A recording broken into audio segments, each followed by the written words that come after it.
Hello friends, स्वागत है एक बार फिर आप सभी का अभिव्यक्ति इंस्टीट्यूट के ऑनलाइन क्लासेज में। मैं सौमिंद्र कुमार अवस्थी आप सभी का स्वागत करता हूं। फ्रेंड्स, हम अपने इंग्लिश सिलेबस का एक बेहतरीन टॉपिक स्टार्ट कर चुके थे, मॉडल्स। और मॉडल्स की कुछ बेसिक कंसेप्ट्स को हम कंप्लीट कर चुके थे और बेसिक रूल्स के अलावा हम अपना पहला मॉडल भी स्टार्ट कर चुके थे, कैन।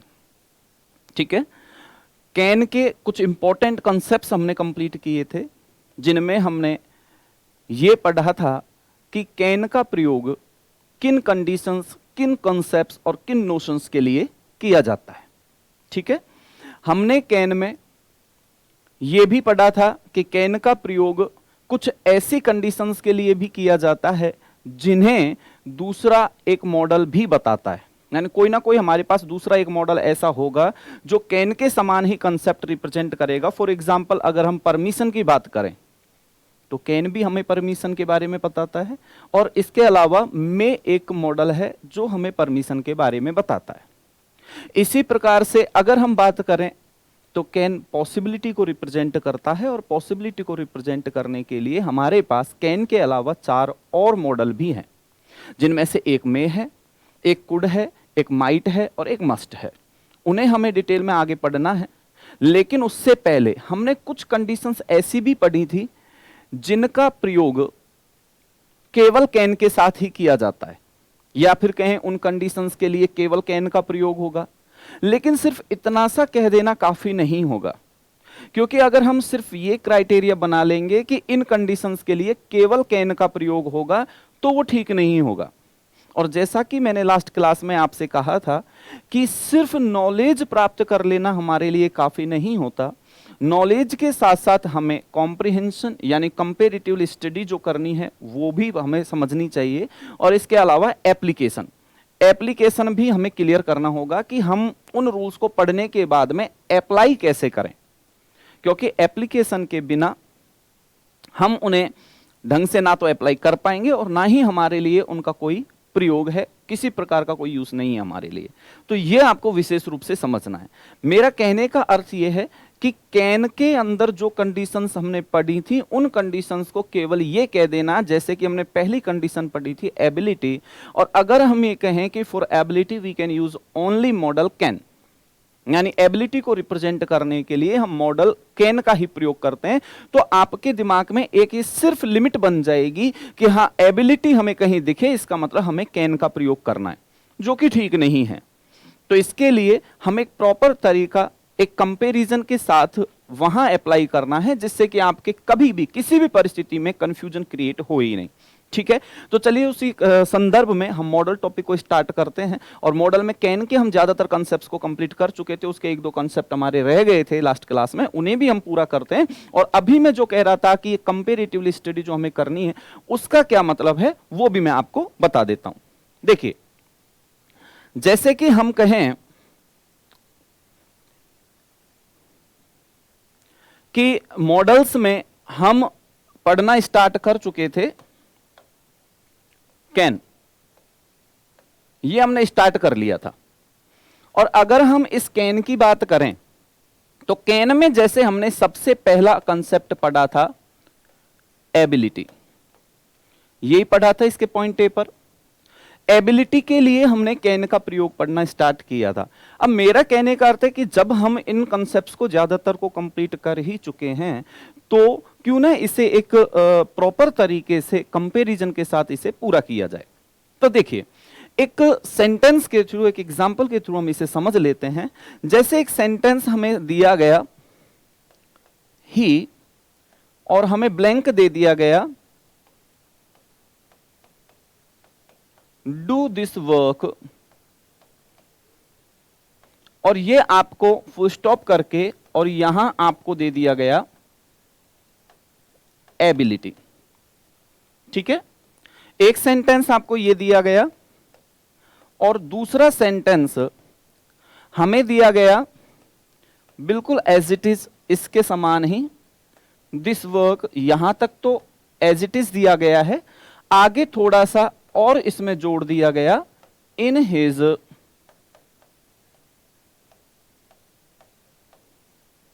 चाइल्डहुड, और वही आपको ब्रैकेट में दे दिया गया मान लीजिए एबिलिटी, और आपसे कहा गया fill in the blank with appropriate model, कि दिए गए ब्लैंक में प्रॉपर मॉडल आपको फिल करना है। तो अब देखिए हमारे दिमाग में अगर हम सिर्फ इतना सा ही इसे पढ़ते हैं कि एबिलिटी हमारे दिमाग में ये आ जाता है, वो बात अलग है कि हम जब कुड को पढ़ेंगे तो ये सारी चीजें कुड में भी हमें पढ़नी होंगी, लेकिन कुड को अलग से पढ़ें, कैन को अलग से पढ़ें, तो वो तो कंफ्यूजन क्रिएट करने वाला ही कंसेप्ट होगा। बेहतर है कि हम कैन और कुड दोनों को एक साथ ही कंप्लीट करें, जिससे कि हमें ये पता लग जाए कि कैन और कुड में कोई डिफरेंस नहीं है, सिर्फ इतना सा डिफरेंस है कि जिन कंडीशंस को प्रेजेंट में कैन रिप्रेजेंट करता है, उन्हीं कंडीशंस को यदि हमें पास्ट में रिप्रेजेंट करना हो तो हमें किसका प्रयोग करना होगा? कुड का प्रयोग करना होगा। ठीक है, फॉर एग्जाम्पल ये देखिए, अगर हम ब्रैकेट में दिए हुए वर्ड के आधार पर सोचना शुरू करें, और चूंकि आज तक हमारा यही एक फ्रेम बना रखा है हमने कि जो शब्द हमें दिखा हम फट से क्या करते हैं, उसी के अनुसार सोचने लगते हैं, और उसके अनुसार ही सोचकर हम डिसाइड कर लेते हैं कि यहां ब्लैंक में कौन सा वर्ड आना चाहिए। यही हम डिसाइड करते हैं ज्यादातर। जैसे कि हमारे सामने दिमाग में एक फ्रेम बना हुआ है कि एबिलिटी के लिए हमें आज तक ये सिखाया गया, पहली बार हमें कैन ही पढ़ाया जाता है, और कैन में हमें बताया जाता है कि एबिलिटी को रिप्रेजेंट करने के लिए कैन का प्रयोग होता है। तो फिर तो हमारे दिमाग में जब भी ये एबिलिटी वर्ड आएगा तो तुरंत हमारे दिमाग में कैन क्या होता है? आता है। कैन की ही पिक्चर बनती है, उसी की इमेज बनती है, उसी की छवि बनती है। लेकिन माय डियर, अगर आप कंपैरेटिवली इसको पढ़ते हैं तो आपके दिमाग में तुरंत आएगा कि to represent ability we use two models can and could. तो आपके दिमाग में फट से एक विचार क्लिक होगा और आप ये सोचने लगेंगे कि कैन और कुड दोनों का ही प्रयोग एबिलिटी के लिए किया जाता है। ठीक है, अब फिर आपको सोचने पर मजबूर होना पड़ेगा कि ब्रैकेट में तो एबिलिटी दे रखा है, एबिलिटी के लिए दो मॉडल आते हैं, कैन और कुड। तो आप खुद ही अपने आप डिफरेंस करने की सोचेंगे कि फिर इस ब्लैंक में, इस सेंटेंस में कैन आना चाहिए या कुड आना चाहिए।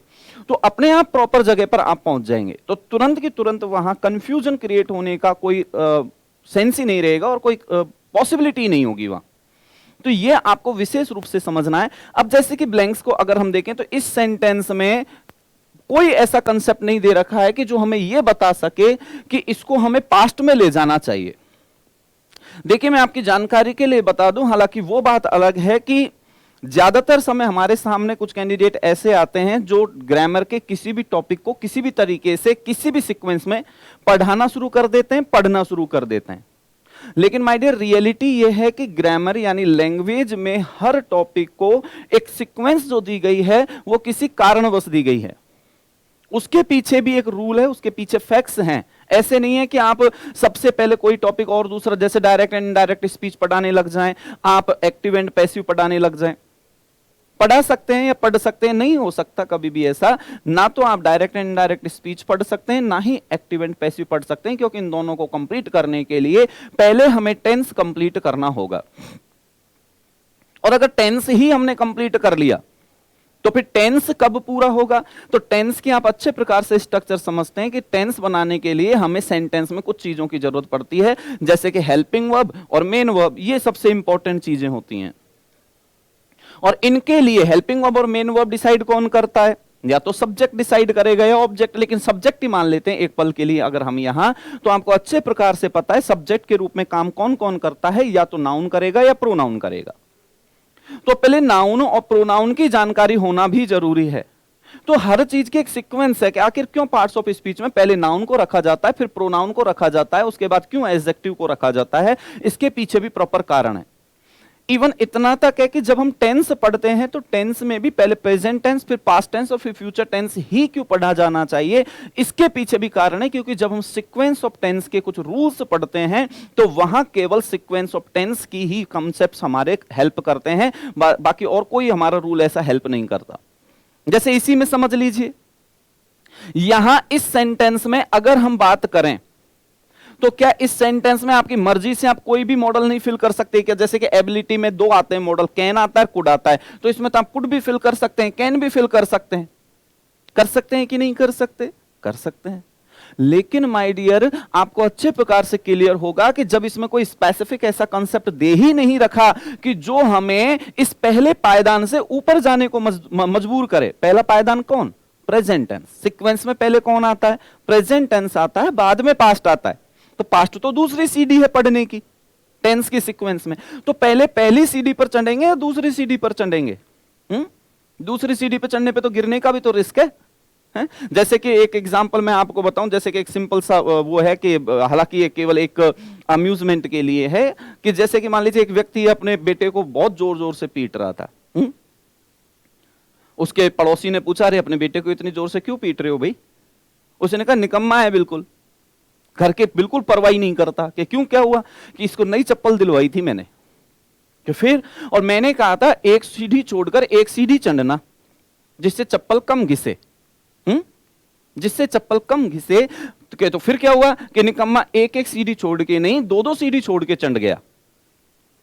कि तो अच्छी बात हुई ना कि दो दो सीढ़ी छोड़कर चढ़ा है, तो फिर आपके तो चप्पल और भी कम घिसी ना। तो पिता बोलता है भाई चप्पल तो कम घिसी लेकिन अपना पेंट तो फाड़ लाया ना। तो वो वाला कंसेप्ट है, इसे केवल एक अम्यूजमेंट के रूप में भी समझिए और यहां भी कंसेप्ट समझिए इसका कि हमारे पास लेवल है, एक प्रेजेंट है फिर पास्ट है।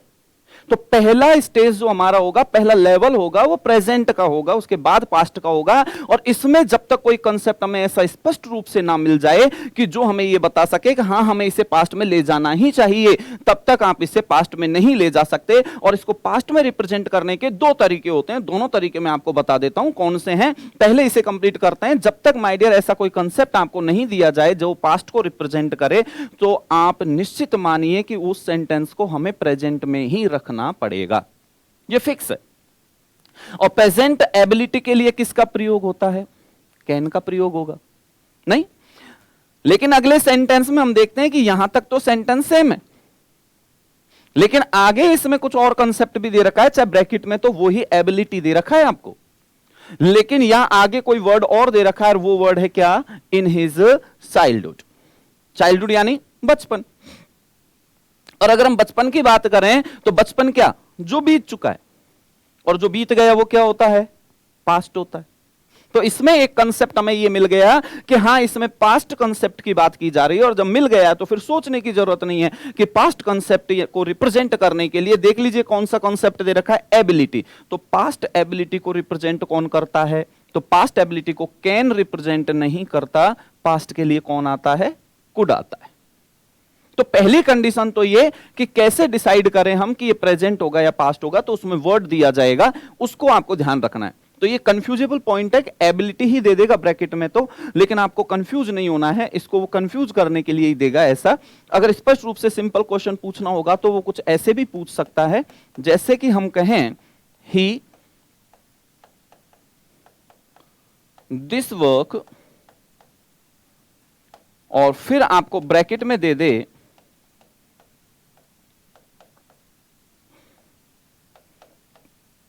Past ability. ये आपको दे दिया ब्रैकेट में। तो अब आप बताइए, पास्ट एबिलिटी उसने स्पष्ट ही हमें दे दिया है, तो हमें कंफ्यूज होने की तो जरूरत ही नहीं है, क्योंकि पास्ट उसने शब्द जोड़ रखा है। चाहे अब सेंटेंस आपको नहीं दे रखा, लेकिन हमें सेंटेंस के साथ साथ एक कंसेप्ट ऐसा दे दिया जो हमें बताता है कि हमें पास्ट को रिप्रेजेंट करने वाला वर्ड चाहिएगा। तो यहां पास्ट एबिलिटी को रिप्रेजेंट करने वाला वर्ड कौन सा है? कुड है। अब ये आपकी हेल्प कहां करता है? तो ये तो सिंपल क्वेश्चंस हैं कि जैसे कि एबिलिटी आपको ब्रैकेट में दे दिया, तो आपने चलो एबिलिटी देखकर और पता लगा लिया कि यहां हमें कौन सा मॉडल फिल करना है। यहां आपको चाइल्डहुड दे दिया, उससे भी पता लग गया कि हमें कौन सा मॉडल फिल करना है। यहां ब्रैकेट में आपको पास्ट वर्ड दे दिया, इससे पता लग गया हमें कौन सा मॉडल फिल करना है।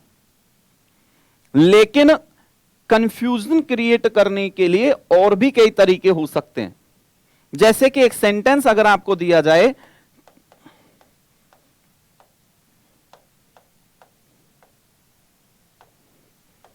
सो weak that he not run fast. आपको यह सेंटेंस दिया गया और आपसे पूछा गया fill in the blank with appropriate model. तो मेरे ख्याल से हमारे दिमाग में फट से एक विचार आता है कि यहां पर सो दैट का प्रयोग हो रहा है, और सो दैट के हिसाब से अगर देखा जाए तो हम कहेंगे he was so weak that he can not run fast, तो कैन नॉट का प्रयोग कर लेंगे। अब इसमें ना तो आपको आगे एबिलिटी वर्ड जोड़ कर दिया, ना पास्ट एबिलिटी जोड़ कर दिया, ना कोई ऐसा कंसेप्ट दिया, लेकिन फिर भी आपको अपने दिमाग का प्रॉपर प्रयोग करके आपको ध्यान देना है कि यहां एक वर्ड दे दिया पहले ही उसने, अब वो चाहे आपको वर्ब के रूप में ही दिया, यहां पर वॉज का प्रयोग करके दे दिया, और वॉज का प्रयोग करके अगर दे दिया गया है तो इसका मतलब है वो हमें बता रहा है किसके बारे में, पास्ट के बारे में। और पास्ट के बारे में यदि बता रहा है तो पास्ट के लिए कैन का प्रयोग तो होगा ही नहीं, तो फिर किसका प्रयोग करेंगे हम, यहां कुड का प्रयोग किया जाएगा और सेंटेंस हो जाएगा he was so weak that he could not run fast. तो यहां कुड का प्रयोग आपको करना होगा। सो माय डियर, आपको यह विशेष ध्यान रखना है कि कंपेरेटिवली अगर आप स्टडी करते हैं तो आपके लिए ज्यादा फायदा होता है और ज्यादा हेल्पफुल होता है, तो यह आपको विशेष याद रखना है। तो आप एक प्रकार से ये टेबल ड्रा कर सकते हैं अपने दिमाग में भी, अपने सामने अपनी नोटबुक में भी, कि एक तरफ आपने कैन लिखा, दूसरी तरफ आपने टेबल में कुड लिख दिया, एक तरफ आप एबिलिटी लिख रहे हैं तो दूसरी तरफ पास्ट एबिलिटी लिख के उसके आगे आप कुड के एग्जांपल्स लिख सकते हैं। तो इससे क्या होगा कि एक साथ ही एक ही पेज पर दोनों चीजें आपको मिलेंगी, तो दिमाग में वही इमेज क्रिएट होती है कि एबिलिटी के लिए हमने टोटल 2 मॉडल पढ़े थे, कैन एंड कुड। तो कैन किस परिस्थिति में आता है, कुड किस परिस्थिति में, फिर आपको सोचने की जरूरत नहीं, फट से सेंटेंस पढ़ा, उसमें कोई ना कोई वर्ड ऐसा मिल जाएगा जो आपको ये बता देगा कि यहां कैन आना चाहिए या कुड आना चाहिए। क्लियर है कंसेप्ट? तो देखिए आगे बढ़ते हैं और इनको कंप्लीट करते हैं इसी हिसाब से।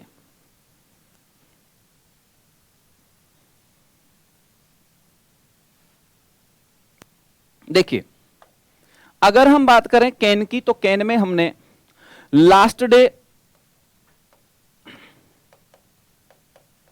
एबिलिटी का एग्जाम्पल पढ़ लिया था, दूसरा हमने कैपेसिटी का पढ़ लिया था, तीसरा हमने कैपेबिलिटी का भी पढ़ लिया था, उसके बाद हमने एबिलिटी, कैपेसिटी, कैपेबिलिटी के बाद हमने पढ़ा था इंटेलिजेंस का, फिर हमने क्लेवरनेस का भी पढ़ लिया था। ये कुछ एग्जांपल्स थे जो हमने कंप्लीट कर लिए थे। एबिलिटी को कंप्लीट कर लिया था, कैपेसिटी को कंप्लीट कर लिया था, कैपेबिलिटी को कंप्लीट कर लिया था, इंटेलिजेंस को भी कंप्लीट कर लिया था और क्लेवरनेस को भी कंप्लीट कर लिया था। इसके बाद हमारे पास जो कॉन्सेप्ट्स बच गए थे वो थे पावर, फिर उसके बाद में हमारे पास जो कॉन्सेप्ट बच गया था वो था स्ट्रेंथ, और एक था परमिशन, और फिर था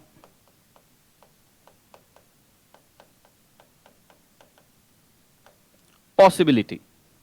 तो ये हमारे कुछ कॉन्सेप्ट्स थे जो हमने कल लिखे थे, जिनमें से हम कुछ कॉन्सेप्ट्स को कंप्लीट कर चुके थे।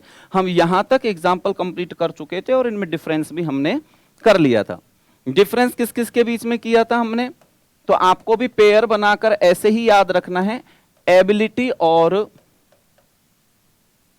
इंटेलिजेंस का पेयर था, जिसमें हमने प्रॉपर तरीके से एग्जांपल्स के साथ ये कंप्लीट कर लिया था। एबिलिटी का मतलब है किसी भी कार्य को करने में समर्थ होना, और इंटेलिजेंस का मतलब है कि किसी भी काम को निश्चित समय में एक लिमिट में करना। तो उसके लिए जब आपको एग्जाम्पल दिए जाएंगे तो वहां आपको उसी प्रकार से नोशन और कॉन्सेप्ट का पता लगाना है। फिर इसके बाद में दूसरा पेयर हमारा बना था कैपेसिटी और कैपेबिलिटी का। तो कैपेसिटी और कैपेबिलिटी हम दोनों को अच्छे से एक्सप्लेन कर चुके थे। कैपेसिटी हमने कहा था कि जिसकी लिमिट बढ़ाई ना जा सके, जिसका एग्जाम्पल भी मैंने आपको दिया था कि कोई बोतल है, 1 लीटर अगर उसमें मान लीजिए वाटर आता है तो 1 लीटर से ज्यादा हम वहां नहीं रख सकते, तो इसका मतलब है उसकी कैपेसिटी कितनी है, 1 लीटर। लेकिन कैपेबिलिटी वो है जो आगे बढ़ाई भी जा सकती है। आज आपके पास कैसी कार है ये कोई मायने नहीं रखता, आगे जाकर आप और भी महंगी कार खरीद सकते हैं, आप अपनी कैपेबिलिटी बढ़ा सकते हैं। यहां तक क्लियर हुआ। उसके बाद फिर हमने तुलनात्मक अध्ययन किया था इंटेलिजेंस और क्लेवरनेस का।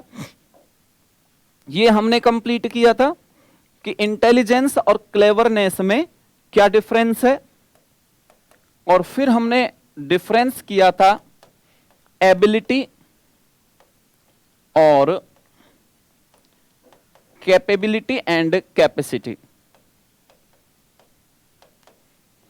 इनमें भी हमने डिफरेंस किया था। ये कंपेरेटिवली आपको इसी प्रकार से याद रखने, एबिलिटी और इंटेलिजेंस दोनों में डिफरेंस हमने कर लिया था। एबिलिटी किसी भी काम को कर देना, समय की कोई सीमा नहीं है। जैसे आप देखते हैं कि केबीसी आता है, केबीसी के रजिस्ट्रेशन भी हो चुके हैं अब नेक्स्ट केबीसी के, तो केबीसी में एक लिमिट होती है, एक लाइन होती है, वहां पर एक क्राइटेरिया होता है, वहां तक जब क्वेश्चंस पूछे जाते हैं तो उसके लिए समय सीमा होती है कि आपको इतने सेकंड्स में ये जवाब देना ही होगा, और अगर नहीं दे पाए तो आप बाहर हो जाएंगे। लेकिन उसके बाद में जब एक वो लेवल पार कर लेते हैं, एक पड़ाव पार कर लेते हैं, उसके बाद के क्वेश्चंस जो आते हैं उनमें आपके बच्चन साहब कहते हैं कि समय की कोई सीमा नहीं है। यानी आप खूब समय लेकर और जवाब दीजिए। तो खूब समय लेकर जब जवाब दिया जाता है, यानी आराम से सोच समझ के कितना ही समय लगाकर जब जवाब दिया जाए या कोई कार्य किया जाए, वो क्या है? एबिलिटी है। और एक निश्चित समय में, कम समय में एक क्राइटेरिया बना दिया जाए, एक लिमिट बना दी जाए, उसमें जो कार्य किया जाता है वो इंटेलिजेंस को रिप्रेजेंट करता है। इसी प्रकार से कैपेसिटी और कैपेबिलिटी को हम कंप्लीट कर चुके थे। अभी मैंने बता दिया जिसकी लिमिट नहीं बढ़ाई जा सके, जिसकी बढ़ाई जा सके।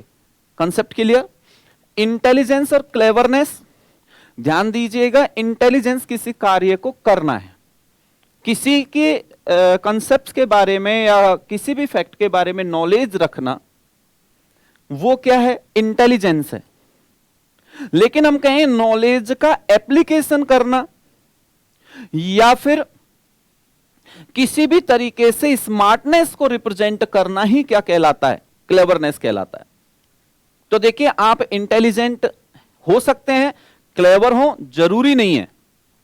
कई बार आपने देखा होगा कि खूब किताबें पढ़ा हुआ व्यक्ति, खूब अच्छे से व्यक्ति जो होता है, वो क्या है कि क्लेवर नहीं है, उसे ज्यादा दुनियादारी की समझ नहीं है, वो लोगों के बहकावे में आ जाता है, लोगों की बातें जल्दी मान लेता है, बहुत ही सज्जन व्यक्ति हम कह सकते हैं।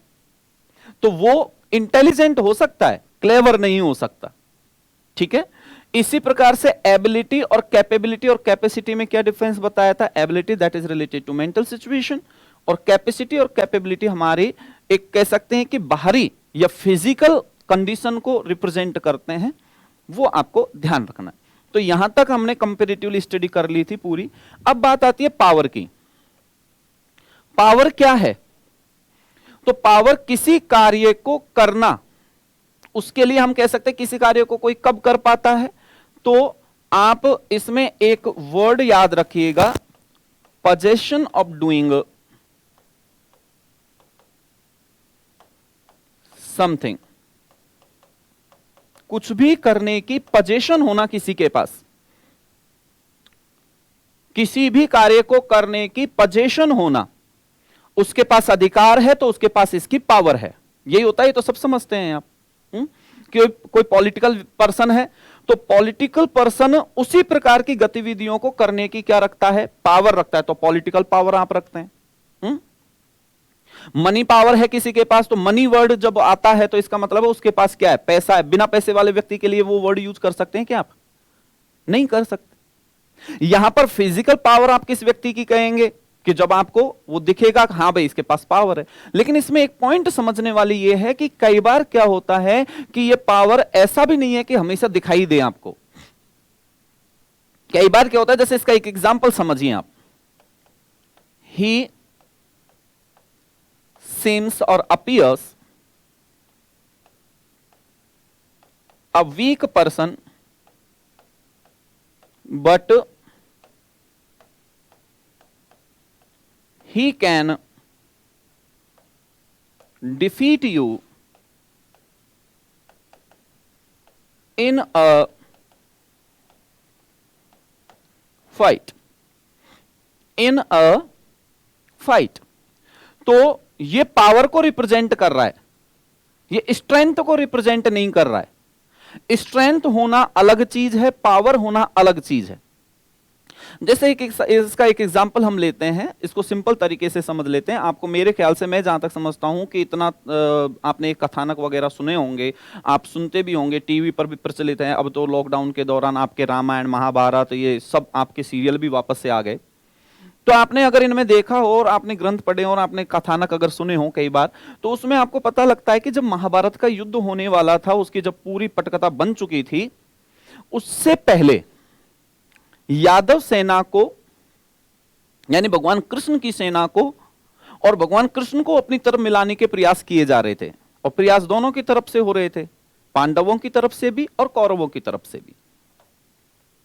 अब हुआ क्या कि दोनों की तरफ से, एक तरफ से दुर्योधन उनके पास पहुंचता है, दूसरी तरफ से अर्जुन उनके पास पहुंचता है। भगवान कृष्ण को वो मिलते हैं, तो भगवान कृष्ण उनको ऑप्शन देते हैं। वो सारी कहानी इतनी डिटेल में हमें समझने की जरूरत नहीं है, वो सो रहे थे, कौन उनके पैरों की तरफ बैठा, कौन सिर की तरफ, वो सब बातें जरूरी नहीं है यहाँ। भगवान कृष्ण ने उनको ऑप्शन दिए कि भाई दो ऑप्शन है, तुम दोनों ही आए हो तो दोनों का मान तो रखना ही पड़ेगा। तो मेरे पास दो ऑप्शन है, एक तरफ तो मैं बिना हथियार उठाए हुए, बिना किसी इस कंडीशन के मैं युद्ध नहीं करूंगा, लेकिन एक तरफ तो मैं अकेला हूं और एक तरफ मेरी जितनी भी सेना है, तो कई अक्षौणी सेना उनको बताते हैं जिनका कोई काउंटिंग नहीं थी, बहुत ज्यादा वहां पर सेना थी उनकी, यादव वीरों की। तो एक तरफ वो मेरी सेना है, एक तरफ मैं अकेला हूं, वो भी बिना हथियार के। मैं हथियार नहीं उठाऊंगा पूरे युद्ध के दौरान। तो बताओ किसको क्या चाहिए?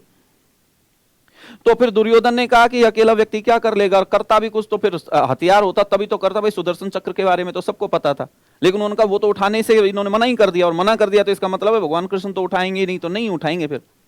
ठीक है, तो उन्होंने कहा मुझे आपकी सेना चाहिए। अर्जुन ने कहा मुझे तो आप चाहिए, सेना का कोई मुझे जरूरत नहीं है, आप अगर मेरे साथ होंगे तो मुझे सब कुछ मिल जाएगा। एक तरफ भगवान कृष्ण थे और एक तरफ पूरी सेना दुर्योधन को दे दी गई। अब बताइए पावर किसकी तरफ थी अगर देखा जाए तो? अब यहां पर पावर और स्ट्रेंथ की बात आप करेंगे तो दिखने में जो दिख रहा है वो तो है हमारी क्या, स्ट्रेंथ। दिखने में तो हमें स्ट्रेंथ किसकी दिख रही है ज्यादा? दुर्योधन की, यानी कौरवों की। लेकिन फिर भी पावरफुल कौन साबित हुआ? लास्ट रिजल्ट किसका अच्छा साबित हुआ? तो वह पांडवों का साबित हुआ। तो पावरफुल कौन साबित हुए? पांडव साबित हुए। तो पावर का पता कभी भी, यानी जब आप कहते हैं ना, एक आपने इंग्लिश में कहावत सुनी होगी, डोंट जज a book by its cover, यानी पुस्तक का, उसके कंटेंट का कभी भी अनुमान नहीं लगाना चाहिए इसके कवर के द्वारा। तो कवर के द्वारा अनुमान लगाना तो क्या है कि कैसी स्ट्रेंथ होगी, लेकिन पावर हकीकत में उस बुक में क्या है, क्या बदल सकती है वो। जैसे कि हम सिंपल सी बात कहें कि बुक्स का कवर लगभग सबका सेम होता है, सब में वही पेजेस होते हैं आपके, वही सीट्स होती हैं। तो लेकिन अगर पावर की बात करें, एक तो सिंपल अपने पास कोई भी ऐसी नोटबुक है, कोई भी बुक है, और एक हम अगर हमारे देश के संविधान की जो बुक लिखी गई थी उसकी बात करें तो पावर किसमें ज्यादा हुई? संविधान वाली बुक में हुई। तो वो पावरफुल ज्यादा है। एक पुस्तक है इतनी बड़ी बनाकर रख दी गई, तो दिखने में तो वो ज्यादा पावरफुल दिखेगी। देख कितनी, इसमें वजन तोलो तो वजन भी इसमें तो 15 किलो है। बात स्ट्रेंथ की जो हमें सामने से दिखाई दे। लेकिन जैसे इसने कहा एग्जाम्पल में, ही सीम्स अ वीक पर्सन, बहुत ही कमजोर दिखाई देता है, बिल्कुल लीन है, बिल्कुल एक दुबला पतला आदमी है। लेकिन भीड़ बन जाना भैया इससे, क्योंकि ये तुमको जब कभी अगर फाइट होगी ना तो तुमको हरा सकता है फाइट में। तो ये उसकी क्या है? पावर है। और पावर कई प्रकार की हो सकती है, जैसे जिसमें मैंने जैसे कि ये कहा ना, पोजीशन ऑफ डूइंग समथिंग। किसी भी काम को करने का पोजीशन होता है, आपके पास अधिकार होता है, आप उस काम को अच्छे प्रकार से कर सकते हैं, दैट इज कॉल्ड पावर। पैसा है आपके पास तो वो भी पावर है। आपके अप्रोच है, किसी भी एग्जाम में आप शब्द बोलते हैं ना, जैक चेक, तो जिसके पास वो जैक है वो भी पावर है, और चेक है यानी पैसा है वो भी पावर है। तो ये पावर है। और स्ट्रेंथ, स्ट्रेंथ में जैसे हमने कहा, ही कैन लिफ्ट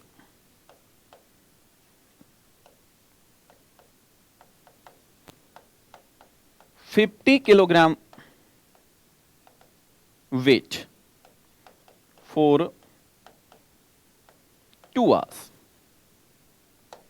वो 50 किलो वजन को 2 घंटे तक उठाए रख सकता है। तो ये क्या है, उसकी स्ट्रेंथ है, ये उसकी स्ट्रेंथ को रिप्रेजेंट कर रहा है, ना कि पावर को रिप्रेजेंट कर रहा है। तो ये कंसेप्ट आपको मैं समझता हूं क्लियर हो गया होगा। एबिलिटी लास्ट क्लास में हमने डिस्कस कर लिया था, कैपेसिटी भी डिस्कस हो चुका था, कैपेबिलिटी को डिस्कस किया जा चुका था, इंटेलिजेंस और क्लेवरनेस को हम कल यानी लास्ट क्लास में कंप्लीट कर चुके थे। और इनको किस तरीके से आपको कंपैरेटिवली स्टडी करनी है इनकी, वो भी मैंने आपको यहां पर स्ट्रक्चर बना के बता दी है। बाकी पावर और स्ट्रेंथ का एग्जांपल हम यहां लिख चुके हैं, और पावर और स्ट्रेंथ दोनों में डिफरेंस क्या है ये भी हम डिस्कस कर चुके हैं। क्लियर है। अब आते हैं आपके परमिशन और पॉसिबिलिटी। तो देखिए, परमिशन और पॉसिबिलिटी की अगर हम बात करें तो परमिशन के लिए ये आप सभी को पता है,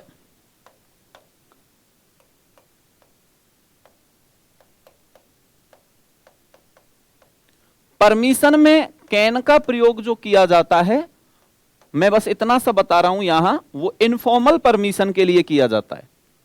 किसके लिए किया जाता है? इनफॉर्मल परमिशन के लिए किया जाता है। इसको याद रखिएगा। अभी हम इसका ज्यादा डिटेल में स्टडी इसकी नहीं कर सकते, क्योंकि अभी परमिशन के लिए हमें मे को भी इसके साथ लगाना होगा। तो एक बार मैं पॉसिबिलिटी को भी इसके साथ बता दूं, फिर कंपैरेटिवली हम दोनों चीजों को एक साथ कंप्लीट करेंगे। क्लियर है।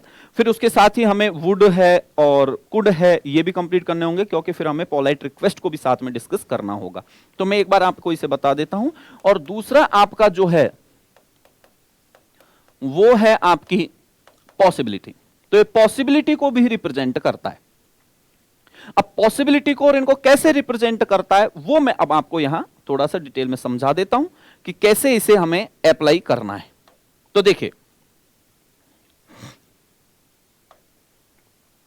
सबसे पहले हम यहां बात कर रहे हैं परमिशन की,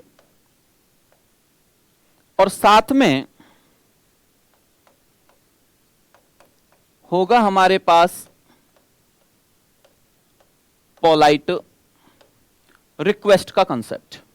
दोनों मैंने यहां लिख दिए, परमिशन भी और पोलाइट रिक्वेस्ट भी, क्योंकि मैंने जैसे कि लास्ट क्लास में आपको कहा था जब हमने मॉडल से स्टार्ट किए थे कि परमिशन और पोलाइट रिक्वेस्ट दोनों में भी कंफ्यूजन रहता है। जब एग्जाम में क्वेश्चन आता है तो हमें पता नहीं लगा पाते कि ये क्वेश्चन परमिशन का होगा या पोलाइट रिक्वेस्ट का होगा, तो हमें ब्लैंक में कैन और मे में से यूज करना है या कुड या वुड में से यूज करना है। तो आपकी जानकारी के लिए बता दूं कि परमिशन और पोलाइट रिक्वेस्ट दो प्रकार की होती हैं, ऐसे समझ लीजिए आप। एक तो होती है फॉर्मल और दूसरी होती है इनफॉर्मल। बिल्कुल सिंपल तरीके से, बिना किसी स्ट्रेस के आप इसे समझिए। दो कंसेप्ट हैं, परमिशन है और पोलाइट रिक्वेस्ट है, और ये दोनों ही दो दो प्रकार की होती हैं, फॉर्मल और इनफॉर्मल। अब फॉर्मल इनफॉर्मल का पहले मीनिंग समझा देता हूं मैं कि फॉर्मल का मतलब क्या होता है।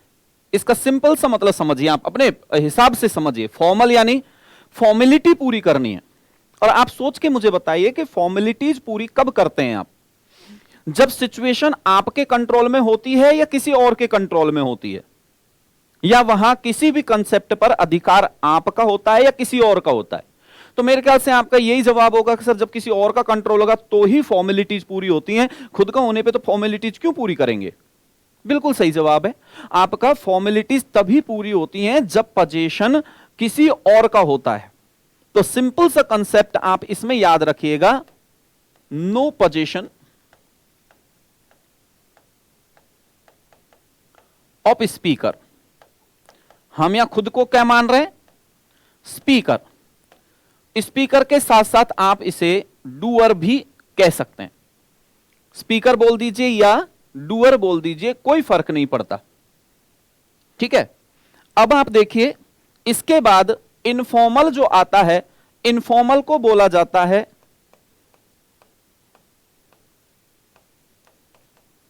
पोजीशन ऑफ स्पीकर, या फिर क्या कह सकते हैं हम इसे? डूअर। Clear concept? ये हो गए फॉर्मल और इनफॉर्मल का कंसेप्ट। इसे आप याद रखिएगा। फॉर्मल कंडीशन का मतलब होता है जब सिचुएशन पर या कंसेप्ट पर पोजीशन होता है किसका?